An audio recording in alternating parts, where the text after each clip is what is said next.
Come in. Hi, I'm conducting an audit and I'd like to ask you a few questions about your employees and their training records. Really? Like, I don't have a lot of time right now. It'll only take like 10 minutes. Alright. Okay. First question. If required to perform certain work, employees' authorizations are recorded, right? I'm not really understanding what you're asking me. Could you ask me this in English? Okay, authorizations for work, do you record them? I don't know. Okay, why don't we randomly choose one of your CSOs? Alright, Diana Stone. She's a new hire investigator. She's pretty thorough on the drug inspections, so I actually sent her out on a recent food outbreak case. She did that last year. Okay, Diana Stone.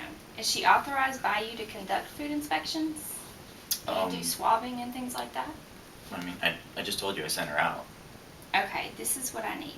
Do you have any records at all showing your authorization for her to conduct the food inspections? And has she had training in conducting these type of inspections? Because they're different from drugs.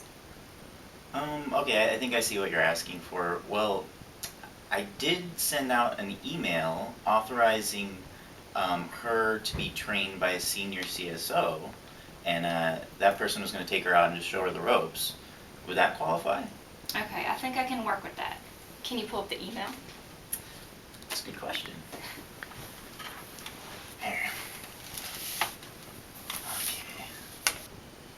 Okay, alright, yeah. Take a look. That work? Yes, can you please print it for me? Okay. And that's just under file? Print. Okay, Yes. alright. Okay. We done? Can I ask you one more question? Okay, yeah, go for it. Okay, do you have an SOP discussing how training is provided to employees? No, do we need one of those? Is that gonna be like a deficacy or a caper or something if we don't have one? You mean a deficiency? Yeah. Well, no, right now it'll be identified as a gap. Alright, well then do I have to do any more QA stuff right now? I don't believe so right now. Your QSM will let you know when the audit is complete. Okay. I'm not sure if this objective evidence will suffice for the checklist, so what I decided to do is follow through with the CSO and the person who trained her. In my notes, I will show that this corroborating evidence fulfills the requirement. Hi.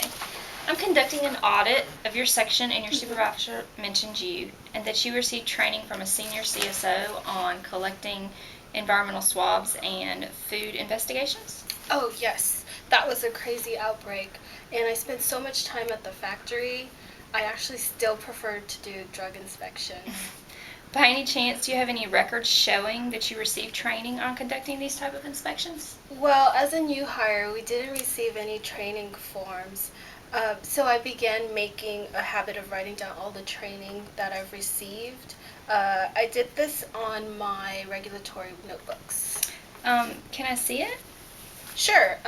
Actually, here's the first part, and here's the second and third parts. And this is for training on food inspections? Yes, my supervisor says I'm really thorough. I see that. So that there's no uncertainty, I'm going to verify with the CSO who conducted on-the-job training with this employee. Hi, I'm currently conducting an audit. Can I take a few minutes of your time? Sure. Do you have any records showing that you trained CSO Diana Stone on food inspections? Diana Stone. I don't have any records showing that I actually trained her. However, I do have a diary entry that shows that I have trained Diana Stone. Is that good enough? Can I see the diary? Absolutely.